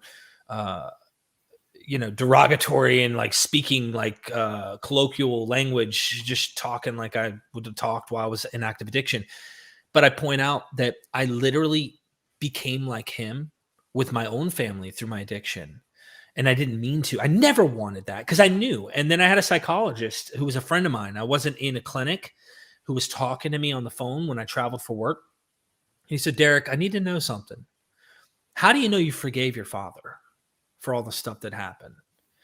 And he was really challenging me because he thought maybe you didn't. I'm worried about relapse possibly happening in the future. And I said, because I became him. And I know that he didn't mean to do the things he did because I didn't mean to do them. Yeah. And when I knew that he didn't mean to, I was able to look past and realize like my father was stuck and he didn't know how to get out of this pattern that he was trapped in. And I didn't either. And finally, when I escaped, it was like, it was obvious. And I love him more than anything in the world. So, there's a lot there. There's just so much. There's so much. Anyway, I don't know why I finally remembered what I was thinking. So, Doug, is the Eucharist just grown-ups enjoying the choo-choo train feeding spoon from when they were in the high chair? Great question. That is exactly one of the examples that I use in my book. Not the new book. In my first book, The Illusion of God's Presence, I have a chapter on infantile imagery in religion, because there's so many fascinating examples, and this is one of them. The Eucharist in the Catholic Church. The point what I compare it to is not so much the toddler being fed like the choo-choo train, but to breastfeeding, where you're dependent on your mother for nurturance. You're sucking at the breast for life. That it's very analogous to that too. But your analogy is just as good. So yes, the short answer is yes. I like this because that road to Emmaus story in Luke, I've talked to many scholars. When Jesus dies and then he shows up, but nobody recognizes him, and he's walking and talking all day long with these guys, and they felt a fire burning in their stomach because of their tradition, their scriptures. And then all of a sudden they enter the house, they invite this person in that they don't know, and then they break bread. And the illusion goes, Jesus breaks the bread, and then they recognize him and he disappears. And I think that this is actually a Eucharist story to convince you that he is in your presence when you break the bread, when you have the Eucharist. Even though you don't see him, you experience his presence there. That's what I think it is. Yeah, I think so. And it does have that infantile character to it. Somebody else is feeding you. Very infantile. Wow. Interesting. Never thought about it that way either. Well, we caught up on all the super chats. I really appreciate you sticking around for the questions and to listen to me blabber on about my experience. But I think this was relevant, hopefully, to the topic. I loved it. It was a great discussion. I can't thank you enough. Thank you for all the support, the super chats in the chat. Go get the book, The Phantom God, What Neuroscience Reveals About the Compulsion to Believe. The book is on Amazon. The link is down in the description. We have a recommended book list. If you're interested in going through and seeing all the different books that I recommend with MythVision, I've been collecting for a long time, so you can't go wrong in buying any and all the books that are in there. But this one in particular is the one I hope you'll get. And we hope to have you back to discuss more on the topic. We could probably cover things you may not have covered. You also have the website, watheyresearch.com, where they can check out your book overview. I suspect you write. Do you regularly update this website? I've been negligent in the last few months just because I've been working so hard on the book and this talk. But I plan to do more writing, and I definitely plan to clean up the website. I should have, since you brought up the subject, the website right now is mostly about my first book. And I've just started to put some things in about the new book. I'm going to change that. I'm going to try to divide the time equally between the two books in there, but it'll take me a while. Yeah. Well, go check out the website. Go get the book on Amazon. Also, if you become a MythVision member, you access videos early. I'm doing the Paula Fredrickson series right now, and you get a special tab next to your name. For example, Jezza. Look at Jezza's got the little symbol there, and James Apperson right here. They're members, so they have special symbols there. They'll also access material that I post on MythVision's Patreon. And to show everybody what I did, I've done 6 edits so far of Paula Fredrickson. We have 6 more to go, but I'm going to Israel in just a couple of days, so I will be gone working my tail off with that. Also, we have the Patreon. Join us, support us, become part of the family. Come, I'll spoon feed you, and I can become your new neonato supplement. Hopefully I'm not as harmful as religion has been for me, or as some parents might have been in the past. So help us out. Join the Patreon. Go join one of the courses, Ancient Greek Mysteries. Right now there's one coming up, Finding Moses with Bart Ehrman. I'm looking forward to that. But ultimately, if you don't do any of that, and you can afford it, get the book he presented today for all the hard work that Dr. Wathey has presented. Like this episode, share it if you don't have the money. Any final words from you, Dr. Wathey? Only, I really enjoyed this discussion, and I'm really impressed with how open you are and how far you have come in life. Thank you. It's been an honor, really, to be on this show with you. Well, it's an honor to learn from you. I'm always blown away every time we have these discussions, which has only been twice so far. But I love these topics, they solve a lot of mystery, or at least give us reasons why, instead of the God of the gaps and we don't know. Like, it would be amazing one day to have a scholar like you come on that knows or has good evidence for what was before the Big Bang, or, you know, that we could empirically test or observe with good hypotheses. I'm not saying there aren't hypotheses out there. It's just there may be a bit of speculation involved that we aren't able to touch as much as what you're describing here, where we could scan the brain, observe what's going on with the actions and behaviors with the brain.